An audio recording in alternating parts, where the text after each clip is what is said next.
Hello, folks. Before we get started here, here's a quick word from my sponsors and also the details of a London Lepsters meetup that is happening soon. So the podcast is sponsored by italki, as usual, and italki is a great way to find one-to-one teachers.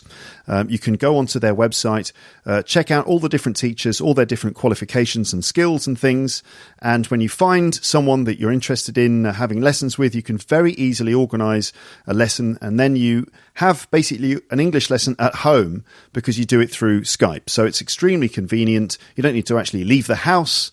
It's great. And when you buy some talking time, italki will send you a voucher for a free lesson. Okay? Right then. So that's the sponsorship thing. Now let me just tell you about the next Lepster meetup, which is happening in London. So any London Lepsters, hello. You're welcome to come and join us for the London Lepster meetup. I will be there for this one. I'm going to be in London at the weekend, that weekend, so I'll be there. And so the date and time. So it's going to be Sunday the 17th of November. Sunday the 17th of November at 2 p.m. At the usual venue. That's the Fitzroy Tavern, 16 Charlotte Street, Fitzrovia, London. W1T2LY. I love the Fitzrovia area of London. It's the kind of place that would kind of feature in a Sherlock Holmes story or something. So the Fitzroy Tavern from 2 p.m. I will be there. So let's play some board games and have a drink. Zdenek from Zdenek's English Podcast is organising it. Zdenek's organising it, so if you could send him an email to let him know that you're coming, that would be great. And his email address is teacherzdenek@gmail.com. Teacher, you know how to spell that. Zdenek is ZDENEK @gmail.com. Okay, all right then. So if you're in London, maybe I'll see you there. Right, let's start the episode. Here we go. You're listening to Luke's English Podcast. For more information, visit teacherluke.co.uk.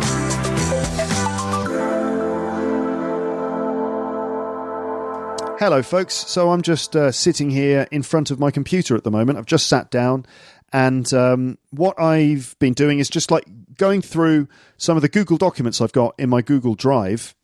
When I have ideas for the podcast, if I spot something interesting on the internet or just have a bit of inspiration, I'll put the idea down on a Google document and then keep it in a special folder. And then when I'm sort of thinking, oh, what shall I do on the podcast? I might dip into that folder and pick out something and then maybe turn it into an episode. And so I've just been going through the folder, and I came across one document which I made ages ago. It's probably over a year ago now that I saved this link here in this document. And I just had a look, and I think it's a good idea. It's good for the podcast, I think, because it covers two sort of important things, which I think are the sort of the foundation, the basis of Luke's English Podcast. One of them is vocabulary, and you'll learn loads of phrases, like little bits of slang and other common phrases that most British people know. So there's vocab, and also, on the other hand, there's culture as well, because all of these phrases and expressions that I'm going to talk to you about in this episode all represent something, some little detail about British life and British culture, which is sort of unique to the UK. So vocab and culture. All right, so the article that I saved ages ago is from the Independent's website, so that's independent.co.uk, and the title of the article, let's just have a look up here as I speak in a slightly posh voice for no reason at all, except for the fact that it's lots of fun. By the way, I actually listened back to an episode of the podcast recently. I don't normally do that after I've published them, but I listened back to one. What was it? It was one of the ones about Edinburgh jokes, and I was sort of quite surprised by myself in the sense that the bits that I enjoyed when I was listening back to myself were the bits when I sort of did stupid voices and little random moments of stupid comedy, especially doing the voices, which is kind of quite, what's the word for it? Encouraging, because I always want to do silly voices, and then I think, oh, I shouldn't do that because it's going to be silly. But listening back to it, I thought, actually, those are pretty good. So I might do some stupid voices from time to time, just for a bit of a laugh. So the article on the Independence website is entitled 88 Very British Phrases That Will Confuse Anyone Who Didn't Grow Up in the UK. Written by Bobby Edsaw, 2nd of January 2018. Okay, right, so very British phrases that will confuse anyone who didn't grow up in the UK. So we're talking about very specific little expressions that only British people know. I'm sure it's the same in many countries. Like, think about where you grew up and your circle of friends, or, you know, your family or whatever. There'll be little reference points, certain little jokes or phrases or things that you'll all know, but foreigners coming into the country, you know, won't understand if they don't know about the reference points from, you know, where they came from and stuff. So that's what this is all about. It's a good chance to learn some of that inside information about British culture. And so let's have a look. So I'll let you read the article on the Independence website. The link will be on the page for the episode. So I'll let you go and read the article. I'm just going to pick out as many of these phrases as I can and just go through them and give my own kind of explanation and examples as we go. Okay? There are 88 phrases here, and I've just realised that might be too many, but we'll see how much I can do. And who knows, maybe this will become several episodes, but that's all right. This is a podcast that, you know, you can do anything you want, can't you, in podcasting? Yes, you can. All right, then. So let's get started. And so 88 phrases. Ooh, okay. Are we ready? Okay, limber up there. Just warm yourselves up. You know, don't pull any muscles. Got to stretch the old legs out. Just make sure that you prepared yourself before you learn all these phrases and culture and stuff. So the first one is, he's a few sandwiches short of a picnic, isn't he? So to be a few sandwiches short of a picnic. If someone is described as being a few sandwiches short of a picnic, it means that they are maybe a bit mad, a little bit crazy. Like there's maybe something missing somewhere upstairs.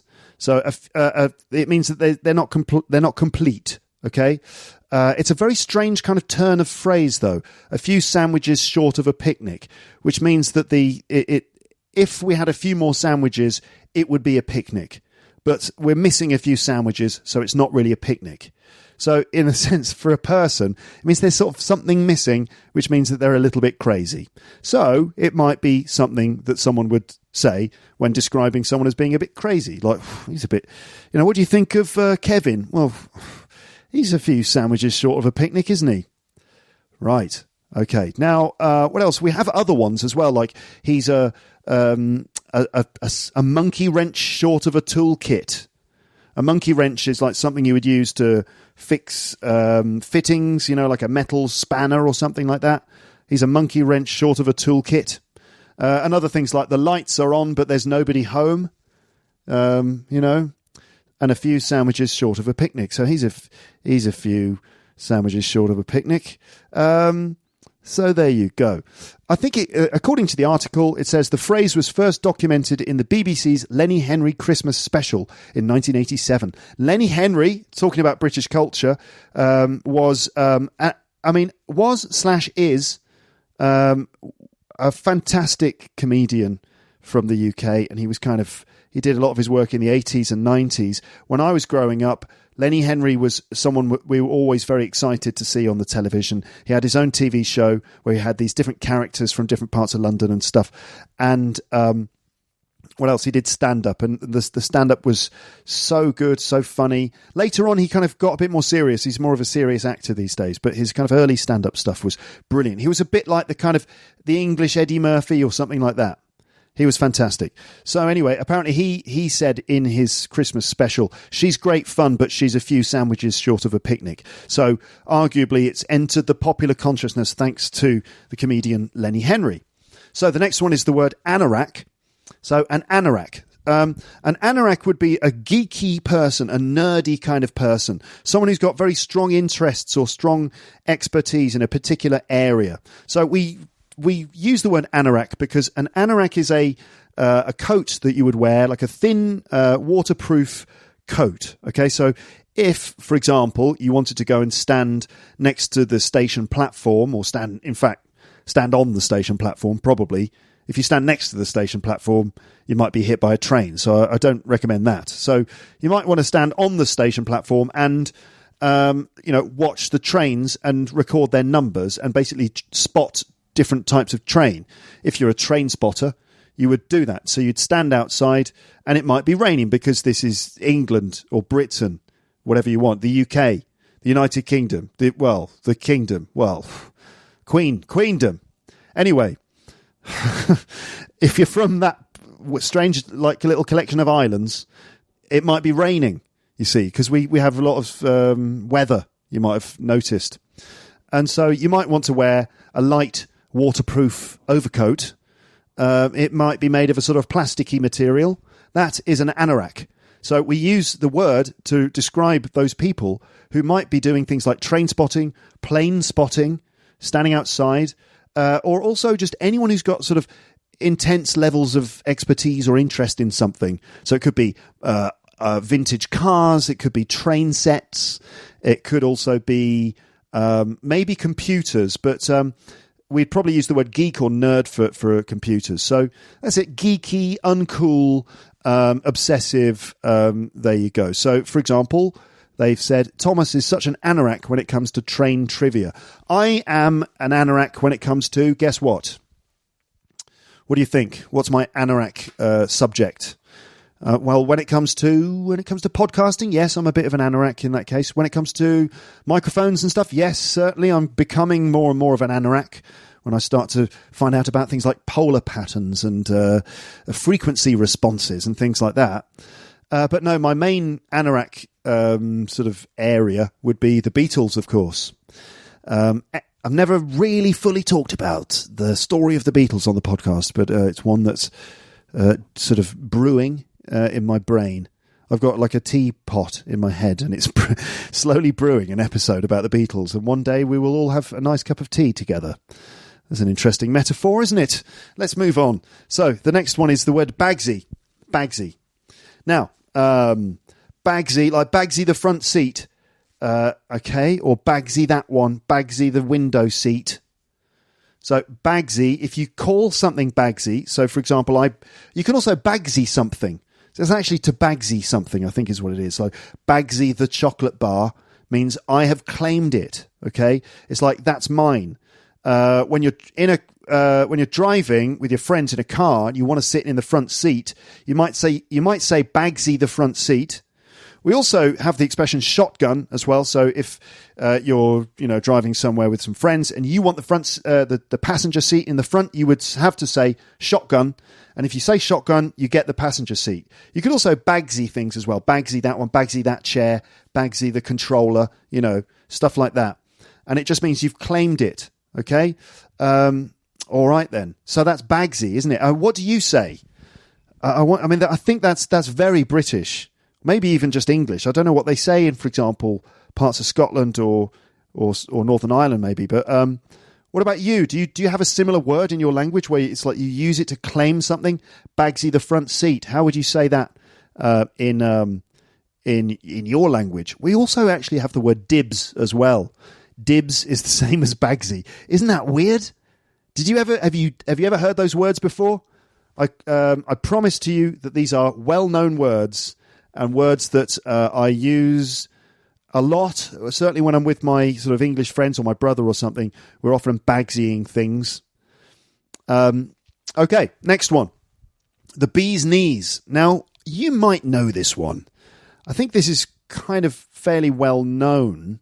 If you describe something as the bee's knees, you mean that they are great. They're really cool. They're like the coolest thing, right? And I think it's to describe a person. I think we would say, I think normally it's a person. Someone is the bee's knees. Like, I think he's great. He's the bee's knees. Yeah, there you go. I don't use it that much. I mean, I would maybe use that in a kind of a jokey way because it's sort of a funny expression. Yeah, he's the bee's knees. That I might even use the expression to refer to a thing as a kind of a joke, because normally you'd use it for a person, I think. So you might say like these I don't know what, these apples are the bee's knees. I I don't know. Anyway, there it is, the bee's knees. Now, I said I had to be quick, so let's move on to the next one. The next one is a bender. Okay, a bender. So, and it would be to go on a bender, maybe a 4-day bender. A bender is like an excessive spree of drinking and general excessive behaviour. Okay, to go on a bender. So it might be that someone starts drinking on the Monday and they keep going all weekend until like Monday morning or something. So they're kind of on a 3 or 4 day bender. Okay, to go on a bender. It sounds horrible, doesn't it? I mean, now that I'm in my, and now I'm getting older, ladies and gentlemen, starting to sort of, slow down a little bit as I, mature like a fine wine or a cheese. I'm not sure which one I prefer. Which one's better? I'm maturing like a hard cheddar cheese that's been kept inside a cave in southwest England for 10 years, and I'm now very. I'm covered in a rough shell and I stink. No, I think I'm maturing like a fine wine. I think that's to be savoured. Anyway, what am I talking about? A bender. So I don't do things like go on benders anymore. I never used to really anyway, go on a bender. But some people do. So there you go. Have you ever gone on a bender? Do you know anyone who goes on benders for some time? Sometimes? How long was the bender? Was it a 2-day bender or a 3-day bender? Why is it called a bender, Luke? Search me. I'm afraid I can't tell you. Let's move on to the next one, which is a blinder. This is much more positive. I think it has the word blind in it, which could be politically incorrect. I don't know if it's sort of pejorative towards the blind, people who can't see. But anyway, to pull a blinder involves achieving something very difficult, but really, really well and skillfully. So to do something really, really well, to succeed in something really, really well, to do a really fantastic job. He pulled a blinder. So you can imagine in football, let's say it's the Manchester United, okay, and Liverpool are facing off in the FA Cup semi-final, because the semi-finals are always better than the finals. FA Cup semi-final clash between Manchester United and Liverpool, and it was Manchester United 2, Liverpool 1, all the way up to the 90th minute. But then, what's his name? The little guy in the red uniform, the kicky guy with the legs. He managed to pulled an absolute blinder and scored a last-minute equaliser, sending the game into extra time and ultimately penalties, and they're still playing the penalties because no one's missed yet, and it's been 78 hours and they're still going, and we'll give you updates as and when they happen. Okay, so he pulled a blinder, meaning he did a really good job. Like, well done, Luke. That was an absolute blinder. You pulled a blinder there. I can't believe you managed to do 88 expressions in one episode. It's like, I still haven't done it yet, actually. Anyway, next one is the word bloody. Now, you must have heard bloody. Oh, bloody hell. For example, you bloody idiot. So, bloody is still mildly offensive. It's still a bit offensive. We don't really know where it comes from. But I mean, you could take it on face value and mean it's like covered in blood. Blood, that red stuff that we have inside us. Those of us who are human, those of you who are not human, you know who you are. So blood, yeah. So he describes something as bloody. It used to be a lot ruder than it is. These days, it's not that bad. You can get away with saying it on telly during the day, I would say. So just in case you're ever on telly during the day. Anyway, so bloody. Oh, bloody hell. So there you go. So I think it's actually it's in some Harry Potter, isn't it? Doesn't Ron Weasley say blood? Oh, bloody hell. Isn't that one of Ron Weasley's things? Oh, bloody hell, Harry. I can't do Ron Weasley. I don't really know what he sounds like, but I'm going to do Ron Weasley. He's sort of as far as I'm concerned. I don't know what he sounds like in the films. I don't really remember. But I'm going to do Ron Weasley as this kind of guy. Oh, bloody hell, Harry. Gordon Bennett. There's another one, Gordon Bennett, which is like, oh my God. Anyway, that was bloody good, wasn't it? Yes, it was. Now, moving on to the next one. We're still in the letter B. Oh, God. So, Bob's your uncle. Bob's your uncle. I've dealt with this before, haven't I? We've done this one before. I think we have. So, Bob's your uncle. So, it's basically the equivalent of saying like voila in French or hey presto, which I think some people say. So, basically, it's a way... it's a phrase that you say at the end of a process. So you've described a process, so you do this, then you do this, then you do this, and then Bob's your uncle. Okay? And then there you go. So, for example, how do you record? I've done the podcast example before. How do you walk? Okay, how do you walk? Well, what you do is you stand up on your legs, which should be attached to your body, and your feet should be attached to those legs, and you just simply move probably your right leg forward and allow the foot to touch the ground. Don't lose your balance, and then bring the left foot forward and past the right foot, and then just keep repeating that motion, and Bob's your uncle. You're walking. Okay? Right. Moving on to the expression bog standard. Some bog standard English phrases for you. If something is bog standard, it's basically ordinary, no special features, no frills, just, basic, standard, ordinary, regulation things. Bog standard. For example, a bog standard hotel, right? It's nothing special. It basically does the job. I'm staying in some bog standard hotel up the road, It's not a particularly... It's not very positive, not particularly negative, though. It's just kind of, basic, your bog standard. So, you're listening to... What's the episode about, Luke? I'm recording an episode. What? You're recording an episode? Yes, I'm recording an episode. What's it about? What kind of episode is it? Sorry. Well, it's just your bog standard sort of English slang and culture type thing.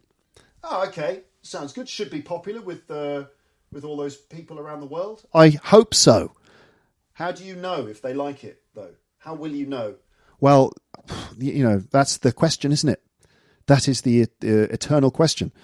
The idea is that they tell me, they write some comments in the comments section and say, oh, this was interesting, or I was perusing your website when I came across this interesting episode, and, they could let me know what they think about it. But Luke, what are the things that people often write about you and your podcast?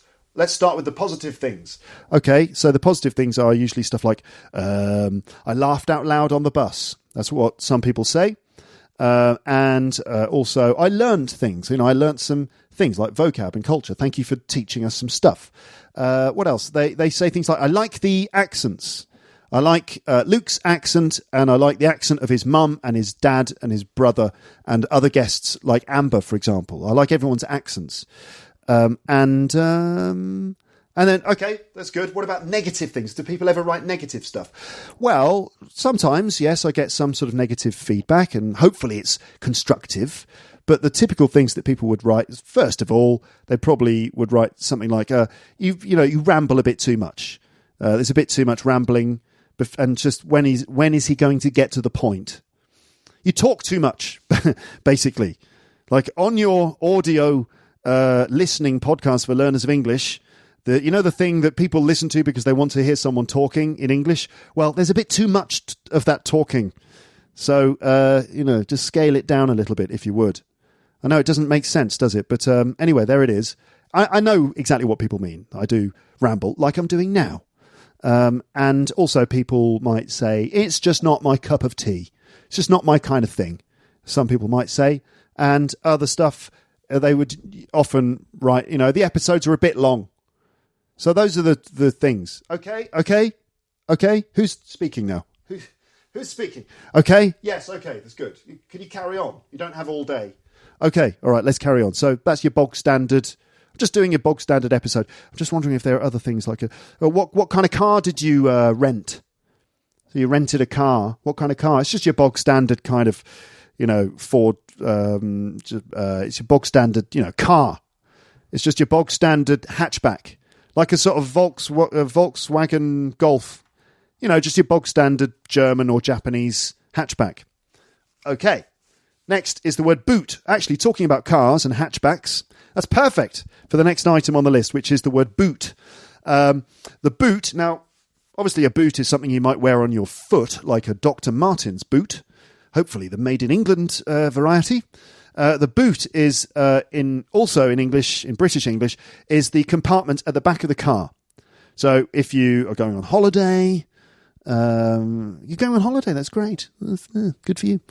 So you're going on holiday, and congratulations, congratulations. You're going on holiday. No, I haven't. No, you haven't won a prize. No, you're paying for it. But you're going on holiday, and so you've got your big bag packed. And where do you put it in the car? You have to open the back of the car. You open the boot, and you put your bag in the boot. Okay.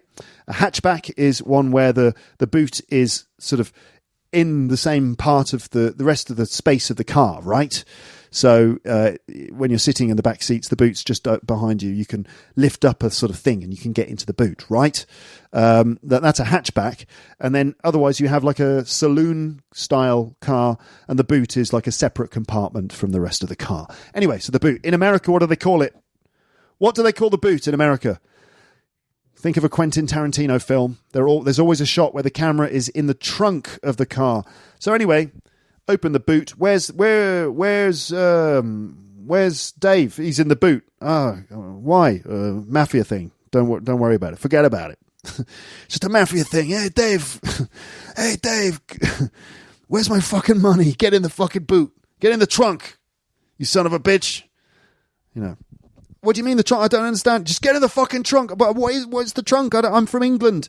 Get in the... Hey, what do they call the fucking trunk in the UK? Huh? What's the fucking name? Hey, what do they call it? Like the fucking shoe? It's like the shoe, no? It's like the with like a Wellington boot. It's the boot. Get in the fucking boot, you son of a bitch. You English son of a bitch. So anyway, in a maybe a Martin Scorsese film, with Quentin Tarantino, because there's always a shot inside the boot of the car, right? Anyway, in England, it's the boot. In America, the trunk. Moving on. A botch job, or I think a botched job. BOTCHED. A botched job is when someone does a really bad job. Like, for example, if they are doing it very quickly and they don't put it together very well, especially if it's I would say if you're making something, like if you're constructing a chair, if you're making a chair for someone, let's say you're making a chair for your sister, and your sister's like, "Where's my chair? You said you're going to make me a chair. I need it because I'm going to need to sit down in a few minutes." And you're like, "Oh, all right, I better get the chair ready for my sister." And then so you're like, "Oh, right, I'll just do it quickly." And you kind of hammer a few nails together into some bits of wood, and it's not very stable. And you go, "There you go, there's your chair." And she sits down and it falls to pieces. And then and she's really badly injured, and it's your fault because you did such a botched job on the chair. You fool, you bloody idiot. So to do a botch job or a botched job, but see, when you add the ed and you say it quickly, it does sound like botched job. So that's why it's written botch job, but I think it's actually botched job, but it sounds like botched job, you see? So he did a botched job on that. It's difficult to say. But we also have just the verb to botch something or to botch something up. Yeah. So, for example, if you botch something that you're doing, it means you do it badly or you do it clumsily. Like he really botched it. So, for example, let's say I have to paint my daughter's bedroom, and we've chosen a very nice pastel pink colour, or something like that, or blue. Could be pink or blue, or green, or purple, or magenta, or teal, or any one of the other colours. I don't want to, I'm all inclusive. Bark, or all colours. Anyway, and I've chosen my colour. It's going to be made of mushroom grey, a horrible colour, pink. And I paint, and it's I get paint everywhere, and it drip it here and there, and it smears here, and I really botched it. Or I maybe botched it up as well. To botched something up means completely botch it. And you can also make a botch of something. You really made a botch of that, didn't you? You really botched it up. You cocked it up, didn't you? You did it again, didn't you, Luke? You cocked it up again. Oh, God, oh, sorry. Another episode in the Mr. Bean style sitcom of my life. Oh, God, I've got to paint my daughter's bedroom and you've chosen the wrong colour. Oh, God, I've botched it up. Yeah, okay. That won't be on Netflix ever. But anyway, to do a botched job. There you go. When was the last time you did a botched job or a botched job on something? Anything? Like maybe something at work? Like you did some very, very careless work? You did a real botched job on it, but no one noticed, maybe. Yeah, it happens, doesn't it? So the next word is an obvious one. It's a brolly. Now, if you're going to go out in London, especially at this time of year, you're going to need to bring a brolly, okay? It's just the way it is. As I said earlier, you know, we are a small country surrounded by lots of water, sort of on the edge of the continent kind of thing, and we get lots of weather. A bit too much weather sometimes, especially in the form of rain. And so, yeah, you've got to bring a brolly with you. And it's an umbrella. So, for example, you know, have you got a brolly? Do you want a brolly? You know, it's raining out. Do you want a brolly? Are you sure? Imagine that. So you're leaving like some office, and as the secretary's like, you know, it's raining. Do you want a brolly? He's like, no, I'm all right. It's okay. Are you sure? Because you know you can have a brolly if you just take a brolly if you want one. Do you want a brolly? Like, no, I'm all right. Anyway, you know it's raining, don't you? Just take a brolly if you want one. And you're like, it's all right. And then you're going down the stairs. And she opens the door at the top of the stairwell. You know, if you wanted a brolly, you just take a brolly with you because it's raining, you know, you might need a brolly. Do you want me to throw one down? It's like, no, don't throw a brolly. It's all right. And then you get outside and she's leaning out the window. You know, you sure you could get a brolly, you know? Just a typical day in England. So a brolly, an umbrella. Okay, next. Let's say you're sitting on several little situations, little quiz for you here. Okay, you ready for this? Yes, we are, Luke. Good. So, let's say you're sitting on a sofa, just like the song, Sitting on a Sofa by the Kinks. If you don't know it, you must check it out immediately. In fact, no, I can't play it to you because, no, I just can't. So, sitting on a sofa, and you're sitting with a good couple of friends, and they're friends who speak English. English-speaking friends. They're English friends. You've got Dave, and then you've got Steve, all right? So you're sitting on the sofa with Dave and Steve, and the thing is, Dave is sitting a bit too close to you, and you've got no elbow room. It's, you know, there's nothing weird. It's just that you haven't got enough room. So how do you tell Dave in a very sort of familiar way to move up the sofa to give you more space? What do you say? Go on, budge up a bit. Budge up. There you go. Budge. B-U-D-G-E up. Budge up a bit. Budge up. To budge means to move, and budge up means move sort of that in that direction so that I've got more space. Okay? It could be like scoot over, budge over there. Can you know, right? So that's what you would say in that sort of informal situation. What about if you sit on a train seat? You sit on a train. Okay, let's say you're sitting on a train. Okay, maybe you're in India because they do sit on trains, don't they? I think they do. I've seen it happen. I've been there. I've seen it. I've done that. I've got the T-shirt. That's another expression. Anyway, so what was I saying? So you're sitting on a train and there's another geezer sitting next to you and he's a bit too close, but it's formal. He's in a suit. He's a businessman. That's how we do things in podcast land. We sit on trains in business attire. So you want to be respectful and polite. How do you tell him to move up? That's a difficult one, actually. So, excuse me, would you mind moving up a little bit, please? For example. That's a tough one to do, though. It's like if you're on a plane and the person is next to you has taken the armrest. Sometimes there's a little battle for the armrest. And he's got both armrests and you've got neither. So you want to at least get your right arm onto the thing. So you can't do it, can you? Can you say, excuse me, could you move your arm off the armrest so I can use it, please? You can't, can you? You just can't. How would you do that? Okay. here's what I'm going to do. Right, so I'd say, excuse me, hi. I don't want to interfere with the enjoyment of your journey, but I've got a terribly painful arm. I've injured it in a golfing competition, and I'm afraid I really need to rest it on the armrest there. Would you mind maybe sort of in about half an hour letting me put my arm on the armrest for a bit? And he goes, no. And you go, well, the arm is very injured. I mean, it's really injured. It was a very dramatic golfing competition, and it's very uncomfortable. I think, 50-50 is a fairly good split, isn't it? And he goes, no. And you go, look here. And you decide to use a more posh voice because you think it might impress him. Now, look here. I've got an awfully reticulated septum in my arm.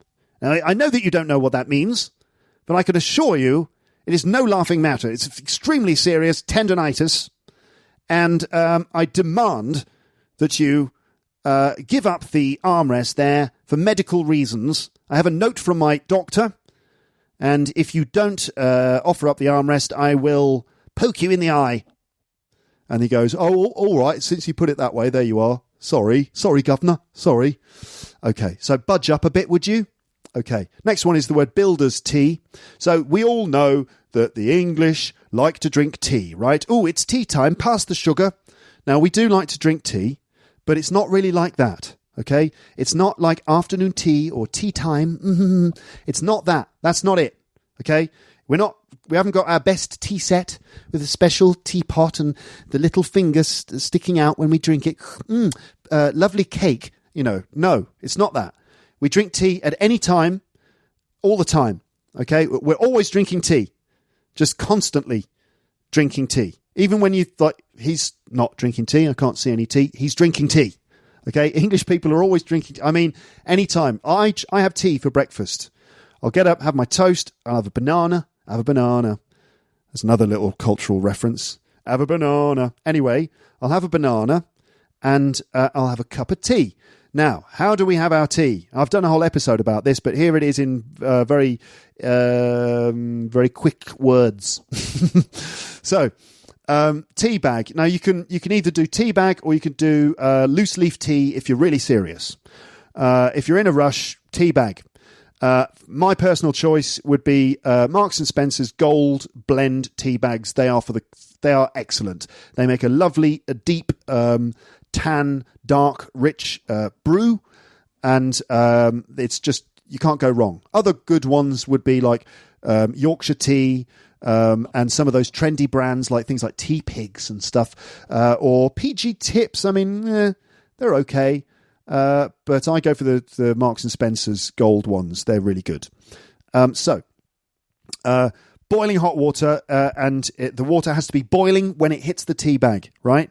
Don't leave the water to stand for a while. It's got to be boiling, and you pour that boiling water directly onto the tea bag. The tea bag is in a nice solid mug, like a Starbucks mug or something like that, or a Luke's English podcast mug if you're lucky to have one. Limited edition, they're no longer available. So if you've got one, that could be valuable. I'm not sure it'll be as valuable as it was when you bought it, but who knows? Maybe it'll be listed in the commodities trading lists, or maybe it won't. It probably won't. So anyway, big mug, tea bag, boiling water on it, leave it, don't touch it, just forget about it for about 3 to 4 minutes. Then, teaspoon, get the tea bag out. Now, if it's properly brewed, you don't need to squeeze the tea bag, but depending on how much time you've got, you might want to give that tea bag a little bit of a squeeze just to push out some of that darker tea that's in there, right? The rich, dark tea. Squeeze it out a little bit, but not too much. You don't want it to be bitter. So take the tea bag out, boom, in the bin, or alternatively in the sink and leave it until later. Or you might have like a little plate where you're putting your tea bags. And then milk, right? And for me, I like quite a lot of milk. So I like a strong, dark tea with a fair amount of milk. And that is called builder's tea. Okay? Builder's tea, strong tea with quite a lot of milk, with or without sugar. But there it is, builder's tea. And it's called builder's tea because builders drink a lot of tea. So guys who are building things, like if you're getting an extension on your house and they come to build your conservatory, then you would probably be servicing them with tea all day. Or what's more likely is that they would actually come with their own kettle and their own tea and sugar and milk, and they would be making their own tea on site, taking breaks, drinking tea. That's the way we do it in England, okay? Builder's tea. Also, if someone comes around to your house to fix your fridge, your freezer, or to do some plumbing, you would offer to make them a cup of tea. It's just the normal way to do it. And now you know how. Okay, next one is the word butchers. Gives a butchers. Give us a butchers at that. Take a butchers at this. A butchers means a look. A look. Give me a look at that. Have a look at this. Gives a butchers. Have a butchers at that. And it's Cockney rhyming slang. I think I may have done this one on the podcast before, but here we go again. Cockney rhyming slang is a sort of interesting sort of dialect from a specific area of East London. They say that you're not a true Cockney unless you were born within the sound of the Bow Bells. Bow is a little district of East London, and there's a church there. And if you're born within the sound of the bells of that church, then you could be considered a Cockney. So true Cockneys only come from that area. And Cockneys used to, and I don't know if they still do, they used to kind of speak in this strange kind of slang, a rhyming slang. So a butcher's is actually a butcher's hook, like a metal thing that you would use to hang up a piece of meat in your butcher's shop, a butcher's hook. And the word hook rhymes with look. So give us a butcher's hook means give us a look. But you don't say give us a butcher's hook. You say give us a butcher's. So it's just the first part. All right. So other ones would be like frog and toad, meaning road, but it would just be the word frog. Boat race, face. But boat is the word that's used. Look at his boat, meaning look at his boat race, meaning look at his face. So giz a butcher's. Giz means give me. It's actually give us, because sometimes you'll find in colloquial English, people are using the word us when they mean me, like only us and only me, not I. So it's not us went to the bank, but, I went to the bank and Dave came with us, right? Meaning us, meaning me. So give us a butcher's, meaning give me a look. Giz a butcher's. Could you have a butcher's at my bike? I think it's got a puncture. Giz a butcher's. Yeah, giz a butcher's at that. Okay. Next one is the word cack-handed. Nice expression. Oh, cack-handed. If someone is cack-handed, it means that they're clumsy, basically. Clumsy. So someone who does things, they drop things easily, or they do things in a... what was the other phrase? They kind of do a botched job. So cack-handed means done in a kind of awkward, uncomfortable fashion, a bit like a botched job. If you remember that one from before, you did a botched job, but you can be cack-handed. It's a bit like being clumsy or just sort of a bit careless and making mistakes. Cack is actually an old word for feces, poo. Cack. So cack-handed. It's like you're shit-handed. And cack-handedly is the adverb, right? To do something cack-handedly. So the example we've got here is he handles a screwdriver very cack-handedly. So to do something cack-handedly. Okay, next one is cheeky. So cheeky, if someone is cheeky, it means that they are sort of impolite or rude, but somehow it becomes, it's kind of cute. And that would be cheeky. Okay, so for example, my daughter is extremely cheeky. So she will do things like, I don't know, she'll hide my stuff and then pretend like nothing's happened. She's cheeky in that way. She will, I don't know, she's just got this cheeky little face. You know that she's just going to do some mischief. She's going to get up to no good and she's going to do something funny. Like she's going to take my shoes and put them somewhere else, She's cheeky.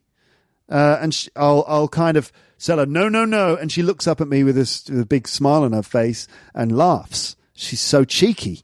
So there you go. You cheeky monkey is the expression, really. Cheeky little monkey. Cheeky monkey in English. Yep.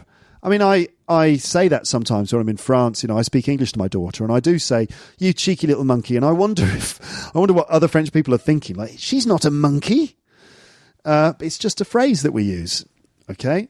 We also these days use the expression "cheeky" to refer to doing something, to have a cheeky something. Like, for example, to have a cheeky pint. So that's when you have a quick pint of beer. Maybe there's a sense that you're kind of fitting it in to the rest of your day. Have a cheeky pint, right? So, just you can imagine, it's like I had a cheeky McDonald's. Like you kind of have a McDonald's, sort of you almost feel a bit guilty about it. But it's just a kind of a one-off thing. So, yeah, we should meet up and have a cheeky pint. There you go. So, next one is the expression Chinese whispers. Chinese whispers. I don't know if this is this culturally inappropriate. I don't know, but we use the expression Chinese whispers to explain the way that rumours become distorted as they are told from one person to the next. So, for example, it's a game actually. Chinese whispers is a parlour game or a children's game, and you get some people in a circle, and one person has like a message, and they whisper it into the ear of the next person. Maybe it's like a little story, and they whisper that into the ear, and the story goes all the way round from one person to the next, and then we see how the story has changed by the time it gets to the end. So that is Chinese whispers. Rumours which have circulated and they've changed to the point where they're not really true anymore. And it comes from the game Chinese Whispers. So the example we have here is, Simon heard from John that you were fired. What? No, I just had Friday off work. Oh, it must have been Chinese Whispers. Oh, that's not a nice thing to hear, is it? Imagine if someone said to you, "Oh, Dave said that you got sacked on Friday," and you say, "No, I just had the afternoon off work." And your friend goes, "Oh, it must have been Chinese Whispers then." And you think, "Oh, what?" And then you kind of start to worry, am I going to get sacked? So anyway, Chinese Whispers. The next one is the expression a chin wag. A chin wag. Let's have a good old chin wag. Let's have a good chat. Just a bit of a chat. So to have a chin wag is to have a good chat, to have a nice conversation or a catch-up or a gossiping session with someone. So you can imagine, like, your mum would invite her friend round for tea and they'd have a good old chin wag, right? All afternoon. There you go. When was the last time you had a chin wag with someone? Who's your favourite person to have a chin wag with? You can imagine, because your chin, you know where your chin is, don't you? It's there at the bottom end of your face, just in case you didn't know. And when you're talking, the chin goes up and down, so you're having a chin wag. It wags up and down. Wag is like what a dog's tail does. It wags, and your chin wags up and down. Have a chin wag. Okay, so next is the expression chock-a-block. Okay, if something is like completely full, like very, very busy, completely crowded, like, for example, a traffic jam or the centre of town, it's full of people because it's Christmas. It's full to the brim. It's rammed. It could be described as chock-a-block, or sometimes shortened to chocker. For example, we should have taken the other route. The road's chock-a-block. Oh, I tell you what, I don't know why I'm doing a sort of generic northern accent, but I am. I tell you what, the town centre was absolutely chock-a-block. All right. Next is the word chuffed, okay, which everyone should know. It means you're really pleased and full of pride. Like, yeah, I'm really chuffed. Well done. Congratulations. I heard that you got a promotion. You must be really chuffed, for example. Or, alternatively, congratulations. I heard that you got fired. You must be really chuffed, because now you can just sit on your arse all day and watch telly and learn how to play the sitar, if you please. Chuffed. So you must be really chuffed. I'm dead chuffed is the collocation there. Next one. I'm moving very quickly. You will be able to find all these words on the website, by the way, ladies and gents. You'll be able to see them all and how they're spelled and everything. Okay, so do check that out. And I hope that I'm managing to keep your attention. This is going to have to stop after 1 hour. Okay, I've got about 13 minutes left. And then I'll carry on in the next episode. So the next one is a clanger. Oh, okay. A clanger is a really obvious mistake, like when you say the wrong thing. Okay? To drop a clanger. And I think it's because when you drop, let's say, a big piece of iron onto the floor, it will go clang on the floor. Drop very heavily and very loudly on the floor. You can imagine dropping it on the table at a dinner party. Clang. So to drop a clanger would be like, I guess it's kind of like if you tell a really bad joke at the table at a dinner party and nobody laughs and, oh, you dropped a real clanger. You said something, you made a real mistake. Or maybe, you know, like that thing from Four Weddings and a Funeral, the film with Hugh Grant, where he meets a friend that he hasn't seen for ages, and he says, oh, you know, hey, it's great to see you, and so what's her name? How's Marjorie? And she goes, well, Marjorie is no longer my girlfriend. And he goes, oh well, probably for the best, because turns out she was sleeping with half of London or something. He said something like that. And he goes, she's now my wife, you know. And he's like, oh God, I really dropped a clanger there. Okay, to drop a clanger. When was the last time you dropped a clanger? I drop clangers quite a lot, as you can imagine, usually in the form of jokes that no one notices. Anyway, next one is the word codswallop. Oh, that's a good one. Codswallop. Codswallop. Absolute codswallop. So it just means it's something that's not true. Like it's absolute bollocks. Absolute codswallop. Just absolute nonsense. We're not sure really where it comes from, but it's just an absolute load of balderdash. You know, like if you hear some politician who's like, well, you know, we're going to... that's not actually a speech, but you never know with the current state of politics. You can imagine the new president of Democraland is making a speech. Well,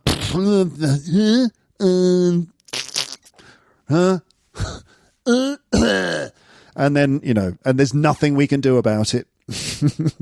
Maybe when our politics gets so bad, we'll just have that and everyone will be like, we have to applaud because we literally have no other choice anymore because Netflix. Yes, I won't be doing a TED talk about that because obviously that makes no sense at all, but I think you get the idea. But anyway, I'm talking absolute codswallop. That's the point here. Okay, other words, absolute nonsense, bollocks, which is a rude word, and what was the other one? What did I say? Balderdash, which makes you sound like a very old-fashioned sort of sergeant major from maybe who served during the First or Second World War. He's a very angry old major from the army, and incredibly posh, and he's extremely angry about everything in the modern world. You know, all this internet stuff and podcasts, absolute codswallop. Or, no, he'd say it's absolute balderdash. Next, it cost a bomb. I tell you what, so I see you're a Mac user. Yeah, so you're a slave to the Mac cult. They cost a bomb, though, don't they, those laptops? You know, you can just make your own PC for less than half the price. So if something costs a bomb, it means it's very expensive. Like, I tell you what, that holiday cost an absolute bomb. Like holidays with a family, 2-week holiday with a family, it's going to cost a bomb. So there you go. We have about 8 minutes left. We've got 24 hours. I mean, we've got 8 minutes. Whoa! That de-escalated quickly. Cream crackered. I tell you what, after recording a podcast like this for over 50 minutes, I'm cream crackered, I am. I think I'm going to have to go and have a lie down or just a nice cup of tea just to kind of recover. Cream crackered is Cockney rhyming slang again, and it means knackered. And if you're knackered, it means you're exhausted. I'm absolutely knackered. I'm just going to go straight to bed. I tell you what, mate, I'm cream crackered. I'm going to go to bed. All right? So, exhausted or knackered. That's Knackered, but it's pronounced knackered. And if you want to be like a Cockney, you can say that you're cream crackered. But if you want to impress any of your English friends, then you can use any of these words or phrases and it will get a reaction from an English person. Believe me, if you say, how are you today, Pedro? And Pedro can say, I'm cream crackered today.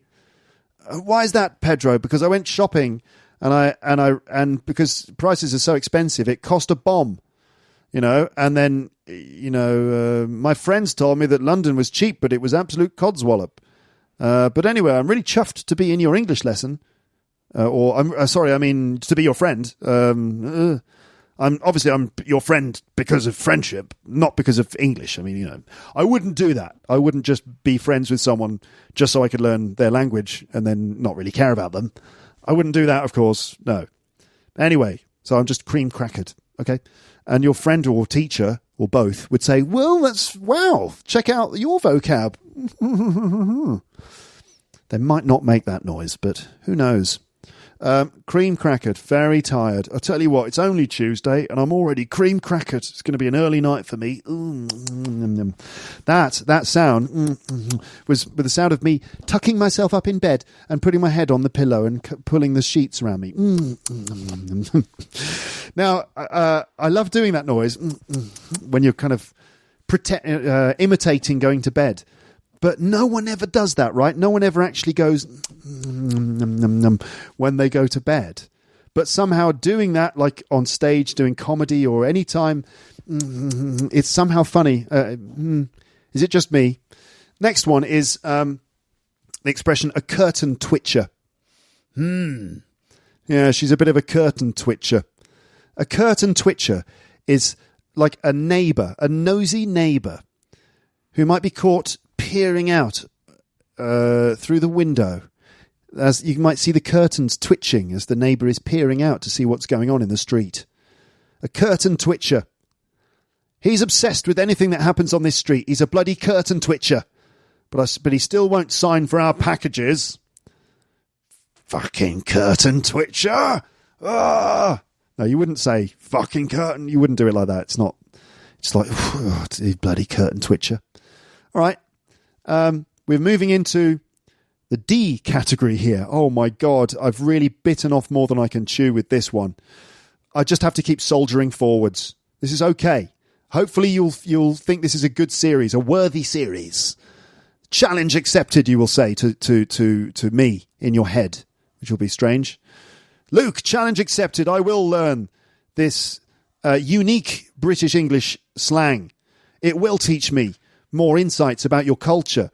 It will help me to make friends with English people, not just to learn their language, but also to be actual friends with people, because we're good people. Right? Okay, so this is going to be a series. So the next word is the word dench. Yes, like Judi Dench.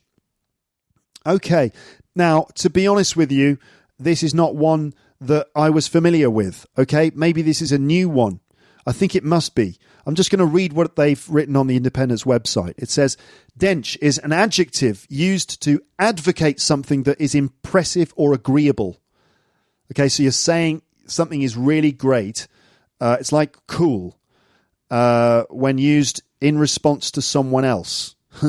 So its reported creator, British rapper Lethal Bizzle, exclusively told The Guardian that the word means anything that you want. For example, I'm going to make us spaghetti carbonara for dinner. And you say, dench, right? Now, hand on heart, I never use that phrase, and it must be because I'm so old and out of touch. But anyway, if you're friends with a child, you can ask them about that one. Next one is the word dim, okay, which is, we're back on track with this one. I know this one. This is a common one. If someone is dim, it means they're a bit stupid. Not very bright. She's a bit dim, though, isn't she? You know? Like, Sophie's nice.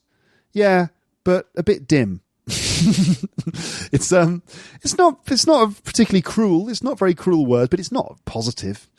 He's a bit dim, though, isn't he? There used to be a really fantastic comedy character that was played by Harry Enfield on his TV show. And the character was called Tim Nice But Dim. And Tim Nice But Dim was a sort of very posh young bloke like this. And he probably went to a public school, a boarding school, and that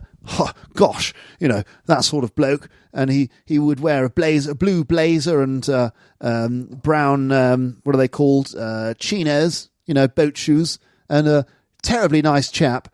Bit dim though, so that's Tim Nice But Dim. Anyway, a bit dim.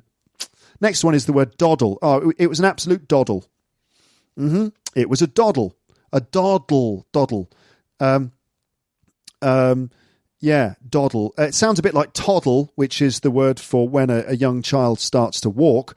They toddle, meaning they kind of walk in an uneven way. But it's nothing to do with walking, so yeah, it just sounds like it. So a doddle is just something that's easy. A piece of cake. It was an absolute doddle.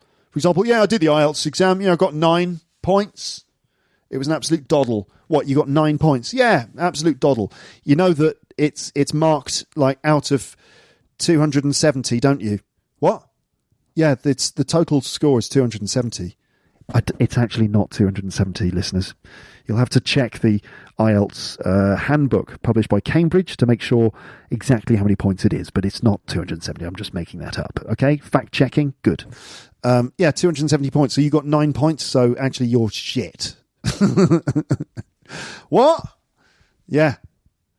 Okay. Right. Anyway, so yeah, the test was a doddle, an absolute doddle. Okay, like subscribing to Luke's English Podcast is a doddle. Just smash that like button, hit the bell icon for notifications. It's an absolute doddle. Easy peasy, lemon squeezy. Okay, we're nearly at 60 minutes. So here we go. A dog's dinner. So you made an absolute dog's dinner of that, didn't you? You did it. You really botched it up. You cocked it up, didn't you? Yeah, you did. You made a dog's dinner of it. A dog's dinner is a total mess, a fiasco. Okay, you made an absolute dog's dinner of that, haven't you? So let's see. What have I made a dog's dinner of? What have I been doing? Let's imagine a situation. So let's say you've made a dog's dinner of that. Let's say I've been trying to prepare some food for my canine pet. A canine pet means a dog. So I've been trying to make some food for my canine pet, and I get the food out of a can, and it goes all over the place. All the food goes all over the counter. It's all sliming all over the bowl, and it's a mess everywhere. And I put it down in front of the dog, and the dog turns to me and goes, "You've made an absolute dog's dinner of that, haven't you?"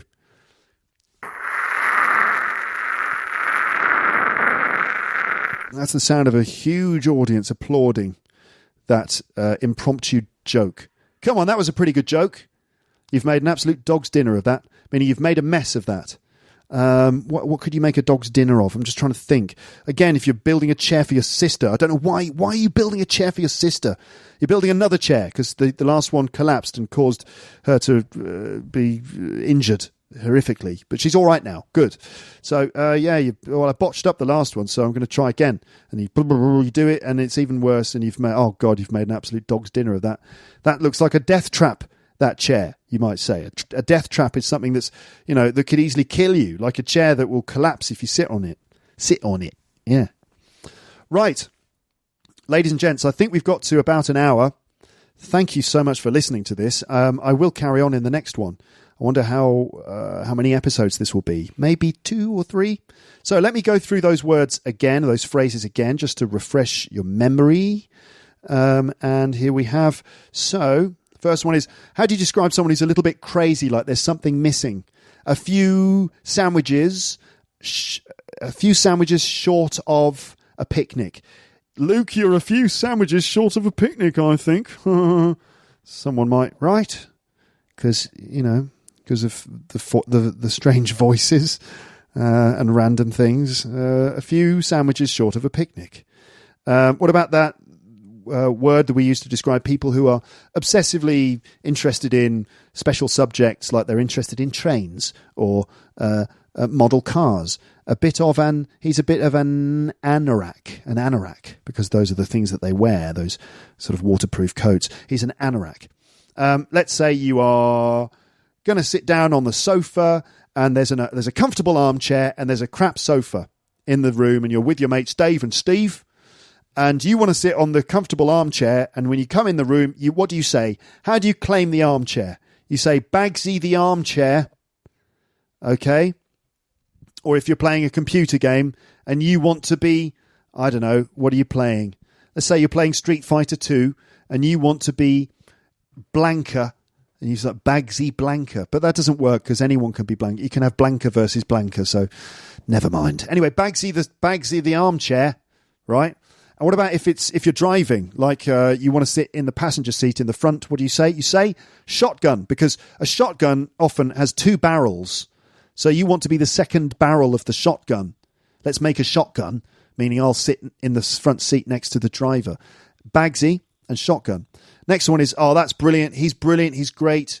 He's the, let's say when you're writing your review for Luke's English Podcast on iTunes or, the Google Play Store, and you're wondering what to say, you could say, Luke's English Podcast is simply sensational. There's no other word for it. And Luke really is the bee's knees. If you want, you don't have to. You could use another phrase if you want. Luke really is the spider's armpits, if you like. But no one will know what you're talking about, just to be clear. The next one, to like go on an epic drinking session that lasts several days. He went on. It might sort of by the end of it, you'll be like a different shape. Like it's a bender, to go on a bender. That's right. To do something amazing, right? To do something amazing, like, for example, to score a goal in the last minute of the game, or to do a fantastic sales presentation that wins the company a contract at the last minute. You pulled a blinder. Bloody or bleeding as well, actually. Bloody hell, you bleeding idiot. Okay, bloody or bleeding. Next one was, so you put the tea bag in the cup, you pour the water on, you leave it, you take the bag out, you add some milk, and Bob's your uncle. Okay, now the origin of Bob's your uncle is kind of unknown. There are various theories, but don't really worry about it. No one really knows. I mean, most English people know the phrase, but they won't be able to explain where it comes from. The other one is like just, basic thing, like a standard, like a 5-door hatchback car, like your bog standard kind of car. Bog standard. What about the back of the car where you keep the luggage? It's the boot. If you do a bad job, like you do a careless bad job, you could say that you did a botched job or a botched job. The short word for an umbrella is, of course, a brolly. Do you want a brolly? Oh, God, not you again. And then, you go outside after she's like shouted, are you sure you don't want a brolly? And then you're 10 minutes down the road, you're soaking wet and you're like, should have got a brolly, really, shouldn't I? Next one is you're sitting on the sofa with Dave and you're like, Dave, can you move over a bit because I'm feeling uncomfortable because you're too close to me and because I'm a bloke and I've got unresolved sort of issues, which mean that I'm not comfortable sitting that close to even a friend of mine. So could you move over? You'd say, budge up a bit. Okay. What kind of tea do I like to drink? That's strong tea. I've got a dark, strong tea. Builder's tea, which is English breakfast tea, but brewed quite strong and served with milk. What do Cockneys say when they want to look at something? Giz a butcher's. Here's an interesting potential joke. What do Cockneys say when they want to look at some meat? They say, giz a butcher's. Do you get the joke? Because they want to look at some meat, so they're asking you to actually give them a whole butcher's shop so that you can then look at some meat. But also to give someone a butcher's is to allow someone to have a look at something. Okay, I think I really botched up that joke, you could say. Next one is when you're kind of very clumsy and careless. Something to do with your hands. It's like you got shit on your hands. Shit-handed? No, not shit-handed. Cack-handed. That's it. Cack-handed. Next one is my daughter, who has that little smile on her face even when she's doing something naughty. She's a little cheeky monkey. Cheeky, right? Or you might have a cheeky pint after work as well. What about the rumour mill? When rumours get passed around, we call it Chinese whispers. How do rumours get passed around? Well, it's when people get together and they talk and talk. They have a good old chin wag. That's right, to have a chin wag. What if you're driving through the centre of town and there's loads of cars because it's Christmas? You could say it's chock-a-block or chocker.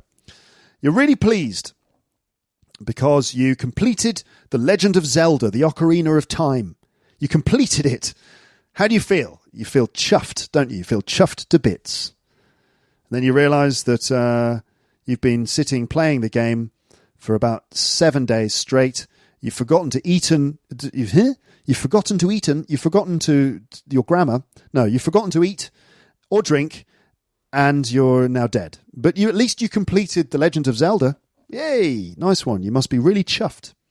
The next word is when you say something really inappropriate and kind of embarrassing, or it gets you into trouble. It's you drop a clanger. Clang. Right? You are talking absolute bollocks, mate. Absolute balderdash. Total codswallop. What a load of codswallop. Nonsense. Yeah. I tell you what, mate. You won't find me buying one of those iPhones. No, too expensive. They cost a bomb, those things. To cost a bomb. To feel very tired, to feel exhausted, to feel knackered. But if you're a Cockney, you would say that you are cream crackered. Okay. What about a neighbour who's always spying on people? A curtain twitcher. Dench. I don't know if this is because of Judi Dench, but basically, apparently, people say dench to mean like nice one, I would say. Yeah. Dim, like a bit stupid. Terribly, terribly nice, jolly nice bloke. Bit dim, though. That was easy. It was an absolute doddle. Not a doodle. A doodle is when you're drawing something on a piece of paper while you're doing something else. Like maybe you're in a lecture at university, you're listening to your lecturer or your professor and you're taking notes, but you're also doodling something on your notepad. Like you might doodle, I don't know, flowers or cars or hopefully not guns. If you're doodling guns, bit of a worry there. You might want to just, stop doing that. Stop thinking about guns so much. Anyway, doodling. So, no, not doodle, that's D-O-O-D-L-E, but this is doddle, which means something that's easy. It was an absolute doddle, that exam. A dog's dinner, you made a real dog's dinner of that, meaning you made a mess. You made a mess of it. And that's where we ended. Thank you so much for listening to this episode. I hope that it's been beneficial to you. And I think I will now adopt the voice of a very old-fashioned and posh radio presenter. Thank you so much for listening to the program. It's been an absolute pleasure to present to you various facets of the English language as it is spoken by the people of the United Kingdom. Sorry, I mean kingdom. I mean queendom. The islands. Yes. Absolute pleasure talking to you. And I hope that you don't think that we're any more strange than we actually are, despite our rather odd choice of language that we use with each other. But anyway, you're welcome to learn it, and I hope you have a fantastic day or night ahead of you. Thank you, and I'll speak to you, me, Luke. I will speak to you again on the podcast soon. What else? You could consider following me on Twitter. I've been more active on Twitter recently, so I'm texting little things, sharing little things. Like I shared some videos of a band that I'm really sort of have rediscovered recently called the Bonzo Dog Doodah Band. And they were a group from the 1960s who, for me, are sort of like a bridge between... So, by the way, I'm telling you this because I shared it on Twitter and you might want to check out some of my tweets. So this band that I was talking about on Twitter, the Bonzo Dog Doodah Band, for me are like a bridge between the musical world of Britain in the 60s. So we're talking about the Beatles and bands like The Who and Eric Clapton, and then also the comedy stuff and the strange, absurdist, surrealist comedy that we have in the UK, which you find in things like Monty Python's Flying Circus, but really it's part of a tradition of absurdist surrealism avant-garde art that dates back to the Dadaist, the Dada movement, which I think was a German and French and maybe Swiss art movement that basically involved absurdity and making fun of existence itself. And so the Bonzo Dog Band are kind of a comedy music sort of vaudeville act from the 60s. And so anyway, I think that they're absolutely fantastic. And I think an important part of Britain's culture, modern culture. So anyway, I was sharing some videos and some thoughts about the Bonzos on Twitter. So anyway, you might want to follow me on Twitter. My handle is @EnglishPodcast. Luke's English Podcast Premium, of course, to get regular English lessons, which include vocab and grammar, and then pronunciation drills and also videos for you. You can sign up for that at teacherluke.co.uk/premium. And visit the website, leave a comment and tell me what you think of my episodes. Thank you so much for listening. Speak to you again in the next one. But for now, it's time to say goodbye. Bye, bye, bye, bye, bye. Thanks for listening to Luke's English Podcast. For more information, visit teacherluke.co.uk.